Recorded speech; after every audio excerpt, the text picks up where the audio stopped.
Esse é o podcast Profissionais do Futuro. Nesse episódio a gente conversa sobre a presença da mulher na bioeconomia e as perspectivas desse setor na Amazônia. A bioeconomia é um modelo de desenvolvimento econômico que concilia a geração de renda, conservação ambiental e combate às mudanças do clima. Se a gente alia a bioeconomia ainda à perspectiva das cadeias da sociobiodiversidade, a gente torna o impacto desse modelo ainda maior, né? Do que a gente está falando? A gente está falando de valorizar conhecimento tradicional das comunidades, populações tradicionais, dos povos indígenas, de agricultoras e agricultores familiares que atuam naquele determinado contexto. A gente está falando aqui de Amazônia, ao mesmo tempo em que a gente promove geração de renda e traz conservação ambiental. Então, todo esse conjunto, né, de elementos forma um modelo que tem se tornado bastante relevante agora. Para falar desse assunto, que é muito interessante, eu recebo duas pessoas bem bacanas aqui hoje. Uma delas é minha xará, Fabiana Gomes, que é presidente do Centro de Estudos Rio Terra. O Rio Terra é uma organização de impacto na Amazônia que trabalha para promover modelos de desenvolvimento para a região que sejam sustentáveis e que promovam conservação, sustentabilidade, né, e que aliem também melhoria de qualidade de vida para as populações locais. E junto com a gente também está aqui a Cristiane Moura, que é cosmetóloga e é chefe de operações da Amacus, uma empresa que desenvolve cosméticos naturais usando insumos que são produzidos por comunidades amazônicas, sobretudo mulheres, né? Praticando comércio justo, de uma forma que mantenha famílias e floresta em pé. Eu adorei essa ideia de manter as famílias em pé também, eu achei genial essa proposta de vocês. Bem-vindas, obrigada por participarem aqui com a gente. Vai ser um prazer a gente ter essa conversa. Eu queria começar entendendo de vocês como é que foi a jornada pessoal de cada uma, assim, para chegar na bioeconomia. Então, eu acho que eu sempre tive uma predisposição a me preocupar muito com o planeta em si, né? Eu sou uma pessoa que as minhas escolhas pessoais sempre pensaram muito em como manter o planeta em pé, né? Eu acho que a emergência climática, a bioeconomia são assuntos essenciais e realmente urgentes para tudo que acontece no planeta hoje, né? A gente pensar no futuro. Então, quando fiz desde a minha primeira formação, eu sempre busquei ter escolhas pessoais e caminhos que me levassem a uma bioeconomia, né? Então, na Amacus, a gente sempre trabalha com essa questão de desenvolver produtos, né, que estejam sempre alinhados a preservar o planeta. Nós investimos muito, né, em mulheres, eles prezam muito por ter mulheres à frente. Então, a minha jornada, a minha entrada foi justamente, né, para fazer parte desse time de mulheres que compõem e pensar sempre em qual a forma que a gente pode, juntos, né, desenvolver essa economia, trazer cada vez um empoderamento feminino maior ainda e várias mentes que pensam juntas para conseguir somar numa bioeconomia que mantenha o planeta em pé. Maravilha, eu quero saber mais daqui a pouquinho sobre a Amacus. Fabiana, minha xará, me conta, e a sua trajetória?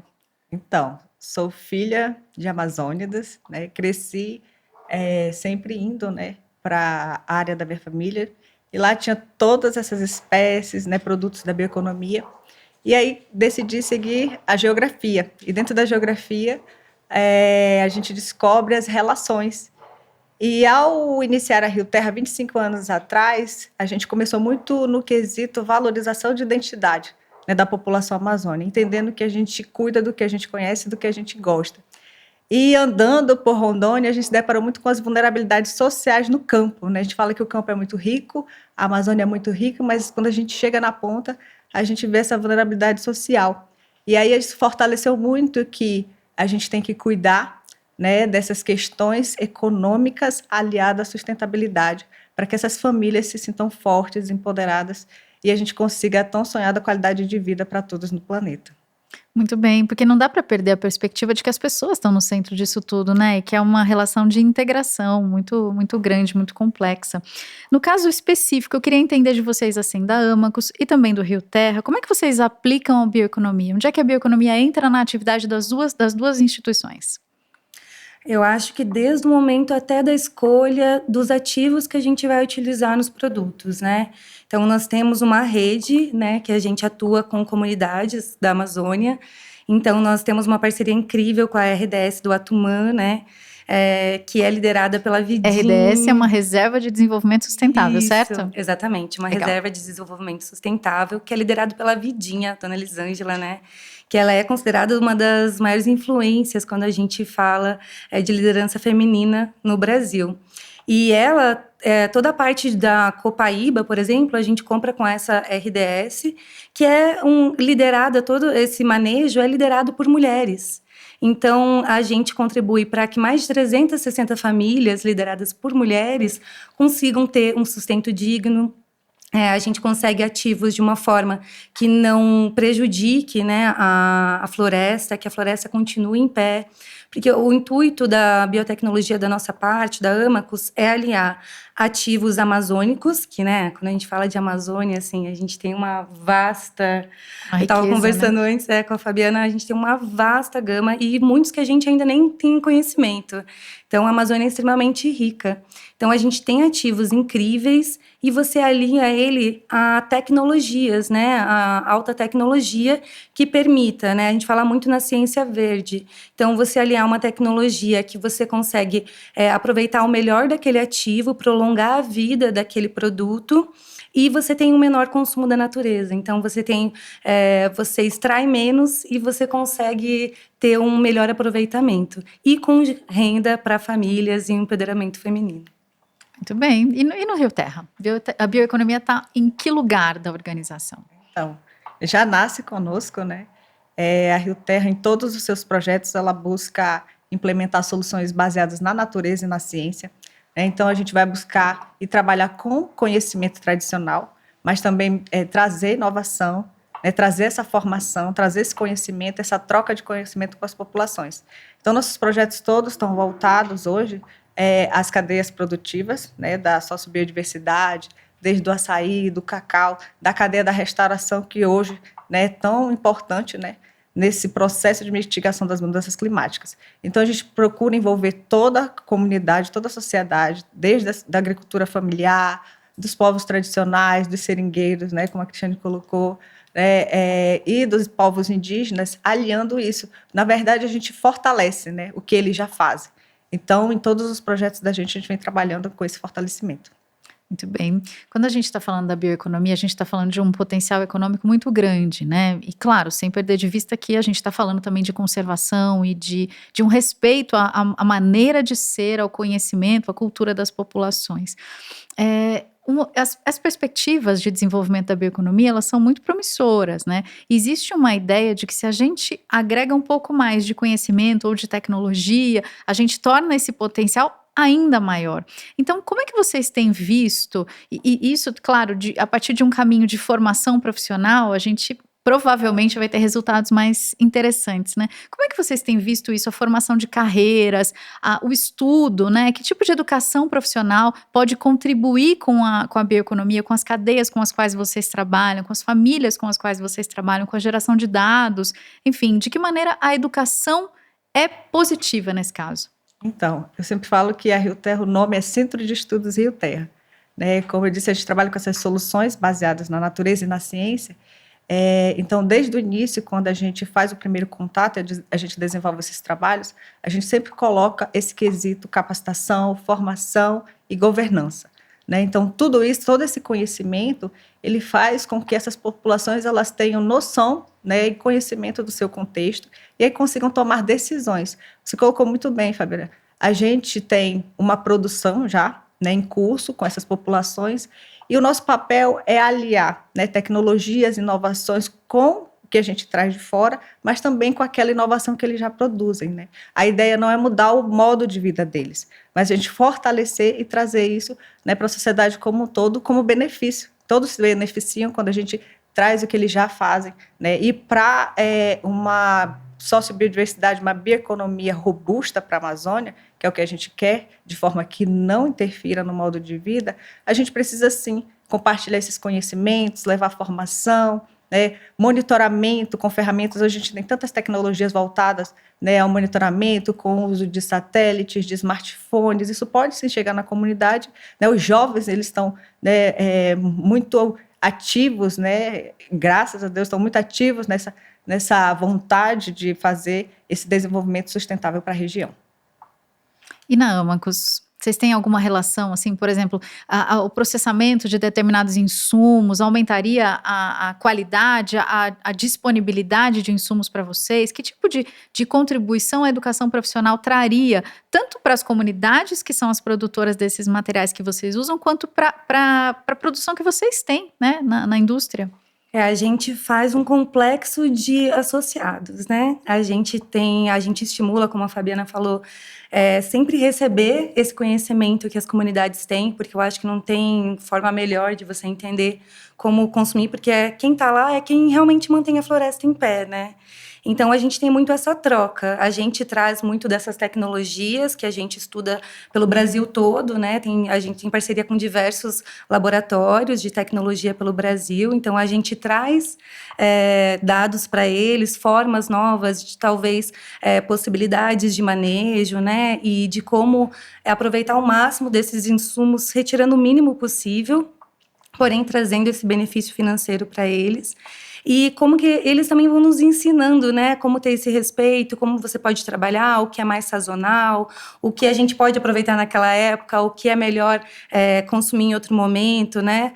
E a gente também, a nossa fábrica em si está dentro do CID, a gente tem uma parceria muito forte com o Sebrae. Ou seja, todos os nossos colaboradores, a nossa escolha de ter a fábrica em Manaus foi justamente para incentivar, né, a geração de empregos e esse conhecimento também no local. Então, a gente tem desde estagiários da área farmacêutica, de tecnologia, sempre trazendo essa visão, como a Fabiana até disse, né, os jovens eles estão muito atentos, né, o interesse maior de preservar o planeta, inclusive é deles, né. Eu acho que tem que ser de todo mundo, mas eles estão muito ativos para isso. Isso é muito positivo, né? É o ideal. Quando a gente está falando de desenvolvimento sustentável, quando a gente está falando de bioeconomia, de cadeias, né, da sociobio, a gente está falando sempre de medidas de promover desenvolvimento para todas as pessoas. E a gente sabe que tem algumas pessoas que são mais vulnerabilizadas, né? Não que elas sejam vulneráveis, elas são vulnerabilizadas, como as mulheres, por exemplo, né? Assim, é o mesmo caso das pessoas jovens, é o mesmo que a gente vai falar de pessoas periféricas, das populações indígenas, ribeirinhas, são pessoas que estão mais vulnerabilizadas. E as intersecções, elas apontam para a gente ainda os graus mais, com mais risco, né, e com mais necessidade de intervenção. Então, se a gente associa todas essas camadas, as mulheres vão estar na soma disso tudo aí, né, nessa ponta, assim, e é uma necessidade de transformação que a gente tem. Vocês que têm um trabalho muito próximo das comunidades que estão na região amazônica, como é que vocês veem hoje a situação das mulheres, né, na bioeconomia? Quais são as atividades? Qual o percentual de presença de mulheres? Pelo que elas são responsabilizadas, né? O que elas têm, o que elas acabam fazendo aí em todo esse sistema de produção? Então, eu queria primeiro entender o contexto hoje e a gente pensar um pouquinho em transformação também daqui a pouco.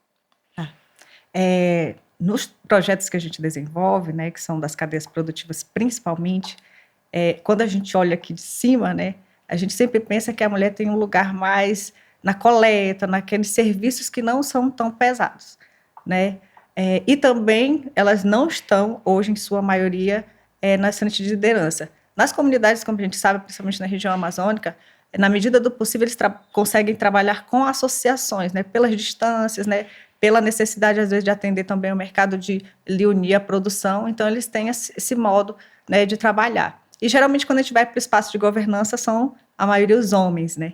Então, na Rio Terra, a gente sempre procura entender, né, as relações que estão, trazer as mulheres, principalmente em momentos específicos para elas, porque muitas vezes, quando a gente reúne o grupo todo, o modo de falar, de ouvir, às vezes a gente não consegue extrair. Então, a gente procura ter momentos específicos para essas mulheres, garantir que nas capacitações tem um número de vagas mínimo para essas mulheres, que elas têm que estar presentes, né, de poder ter essa participação de voz ativa. E isso tem trazido benefícios. Então, hoje, a gente tem muito orgulho que, tanto na Rio Terra, na diretoria, somos maioria mulheres, né, nas coordenações à frente dos projetos são mulheres, né, isso promove também um estímulo para aquelas que estão na ponta, né, que te olham, te veem, é possível, né? São boas referências. São boas referências, né? E aí a gente volta a falar no conhecimento e na formação. quando você tem esse conhecimento, né, e o contexto do que está acontecendo, elas se sentem mais fortalecidas e acreditam que agora sim, com esse conhecimento, elas podem avançar, né? Então, hoje nós temos mulheres em projetos que assumiram a presidência de associações, tanto na cadeia da pesca, a gente teve um exemplo desse, de que eram 100% homens e hoje é uma mulher que está à frente, né? No projeto de Red Mais, né, hoje é uma jovem mulher que está à frente no projeto que hoje traz milhões para a comunidade. Então, eles tiveram todo o treinamento, elas se sentem seguras, né, para assumir também essas posições, né, de liderança. Isso é muito legal, muito importante aí para esse desenvolvimento, com esse olhar das mulheres também na liderança. Muito interessante. Nas comunidades produtoras? A gente tem muito essa relação com as mulheres, né, nas comunidades. Até a fundação da Amicus, a fundadora é uma mulher, né? A Sonri é uma mulher. E ela tem muito esse intuito de essa troca. Então, principalmente com a Vidinha, né? A Elisângela, líder comunitária da RDS do Atumã, ela traz muitos projetos para nós, muito semelhante à Fabiana. A gente ouve muito as comunidades, né? Qual é a necessidade deles e como a gente pode contribuir sem passar um limite, né? Sem você invadir aquele espaço também. É uma questão de você auxiliar e ponderar da melhor forma possível, respeitando todos os limites e a vivência daquelas pessoas também. Nosso intuito é sempre ser um plus, né? Uma ponte a mais para que elas consigam crescer, se desenvolver e cada vez a gente ter mais mulheres em situações de liderança, em posições que conseguem estar realmente à frente, né, desses cargos tão importantes e contribuindo. Nós na Amicus também somos maioria, assim, total feminina, gostamos muito de manter uma diversidade, um empoderamento feminino. A Sonri, que é uma das fundadoras, além dela ser a fundadora, ela é a nossa desenvolvedora de todas as fórmulas, então ela está sempre muito em contato, né, com essa questão do que as mulheres também acham, o que elas sentem de necessidade, né, o que elas acham que é interessante ter na Amicus, para a gente sempre ter essas possibilidades delas estarem aprendendo, a gente também auxiliando, para que elas consigam se desenvolver nas suas melhores competências. A diversidade, né, eu acho que ela é sempre uma perspectiva que aporta muita inovação, né? A gente consegue ter mais olhares somados, mais possibilidade de perceber oportunidades, perceber desafios, de agir sobre eles também. Então é muito interessante, né, a gente falar sobre a diversidade nesse contexto. E eu perguntei para vocês do cenário que vocês veem hoje, mas eu queria ir um pouquinho além agora, né? Se a gente pensa em futuro, o que vocês acham que é possível que aconteça se a gente consegue, de fato, ampliar a oferta de educação profissional para as mulheres? Quais são os caminhos, né? Quais são as possibilidades? O que vocês veem aí como possibilidade de desenvolvimento nessa perspectiva de um bom desenvolvimento, né, econômico e social? Eu acho que é justamente a ampliação, eu acho que conhecimento gera oportunidade, né? Hoje, por exemplo, quando a gente fala de Amazonas, ele tem uma das maiores taxas de desemprego. E nós, como Amicus, quando a gente montou a fábrica, a gente sentiu muito que era justamente por essa falta de conhecimento, né? De chegar essas oportunidades para as pessoas. Então, eu acho que o incentivo, a educação, ter mais possibilidades de cursos. A gente está falando da Amazônia, e mesmo assim, nem sempre tem cursos voltados para entender aquela biodiversidade que é tão única lá. E porque eu acho que a Amazônia em si é um universo particular no Brasil e no mundo, né? No mundo. No mundo. Sem dúvida. Então, por que não incentivar que tenha, não só lá, mas no Brasil todo? Agora, o que vocês conhecem de inovações, assim? Quais são inovações que vieram produzidas por mulheres na bioeconomia na Amazônia? Uma percepção de um novo insumo, uma nova maneira de tratar um produto. E eu estou falando aqui de diversos produtos, estou pensando em vários, né? Até se vocês quiserem citar, por exemplo, porque a gente sabe os mais conhecidos são o açaí, a castanha, né? Talvez, mas outros produtos. O que teve de inovação aqui nos últimos tempos que é significativo para o desenvolvimento? Então, nos projetos que a gente desenvolve, a gente observa, porque quando a gente fala de inovação, né, a gente, às vezes, pensa em coisas tecnológicas, em coisas robustas, e às vezes está no detalhe, como você colocou, às vezes só o modo de fazer diferente, né? O que a gente tem visto de mudança, né, ao longo desses anos, nos projetos, é a gestão da propriedade. A mulher, ela tem um olhar diferente, um olhar diplomático, um olhar de mais justiça. Quando eu falo, quando as mulheres estiverem, na maioria na liderança, acho que justiça social vai ser um ponto muito mais forte para a sociedade. Então, a gente vê muito como inovação quando a mulher ela também participa, né, como ela falou de igual, né, dentro da propriedade, existe uma gestão diferenciada. A gente tem um caso bem importante de uma produtora que hoje em Rondônia ela ganhou o prêmio de propriedade, né, mais sustentável, né, na região que ela está. E quando a gente chega lá, são 13 hectares, e ela consegue trazer, a gente levou o biodigestor, né, que é uma ferramenta hoje muito interessante, é um projeto que a gente fez dedicado, né, às mulheres, pela questão de... É uma prática amazônica, né, que as mulheres usam a lenha, né, para cozinhar. Então, a gente foi procurar saber, isso causa algumas doenças respiratórias, né? Então, a gente procurou alternativas de como trabalhar isso dentro de uma realidade amazônica. Então, a gente trouxe os biodigestores, né, para trabalhar com insumos e dejetos.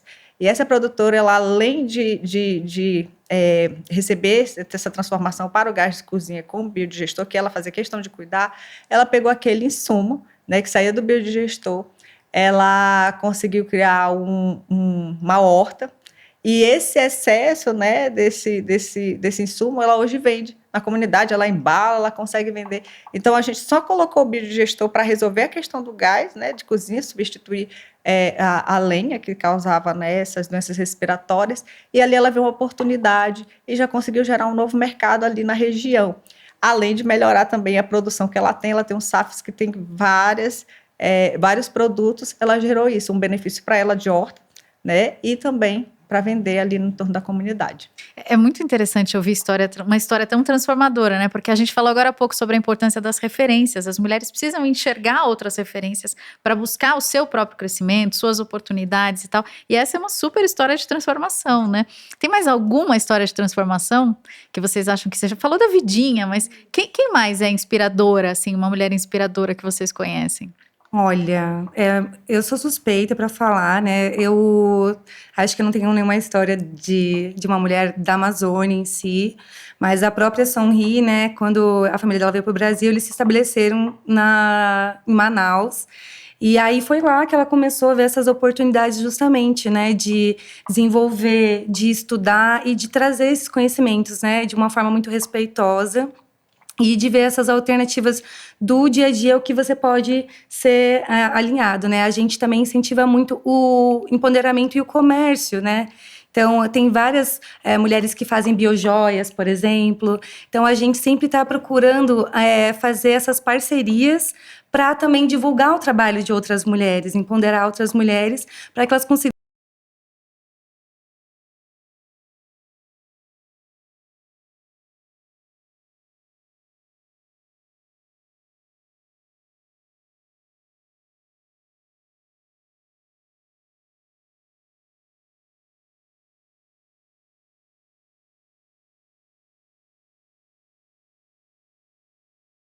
jogado fora, ela vai lá e faz esse reaproveitamento, como ela falou das biojoias, né? Ou de transformar ali no adubo, né? Ou de trazer uma outra função, né? E essa gestão, né, do espaço, a gestão da propriedade, que eu falei que acontece muito, isso é inovação. de você aproveitar ao máximo, né, aquilo. É um aproveitamento integral, né? Eu ia fazer justamente uma pergunta sobre isso, você leu meus pensamentos. Olha, a gente teve aqui um papo muito interessante. É muito bacana ouvir as perspectivas que vocês têm, as experiências que vocês têm, porque elas trazem muito da prática, né? Do que é possível, do que é real e das transformações que já acontecem. Tenho certeza que essa conversa nossa aqui vai inspirar muitas outras mulheres, muitas outras escolas a promoverem a educação profissional também, e muitos outros programas de integração, de todas as maneiras, formais ou informais, né, em que a gente possa estabelecer aí mais parceria, mais vínculo pelo desenvolvimento. Muito obrigada pela presença de vocês aqui, por essa conversa tão bacana. Obrigada, agradeço.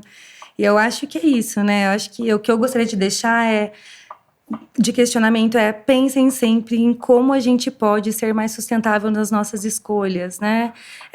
A gente está falando aqui de medidas para a indústria, né? Para várias áreas, mas lembrar que a gente como consumidor também tem que, né? A gente como indivíduo pessoal tem que sempre estar pensando em formas mais sustentáveis, como que a gente pode fazer as nossas escolhas que auxiliem a manter o planeta em pé, né? Também agradeço pelo convite, em nome da Rio Terra, mais uma vez. Também, né, deixar aqui como recado a importância. Eu acho que nós estamos num século, né, que tem pedido muito posicionamento, né, da gente e atitude, E eu acho que o melhor investimento hoje é na formação e na educação desses jovens, dessas mulheres, e também apostar, né, nas mulheres, no conhecimento das mulheres. Eu acho que a gente vai trazer aí bons frutos e resultados a partir desse investimento nas mulheres. Muito bem, muito obrigada. Vem com a gente que tem muito mais podcast Profissionais do Futuro.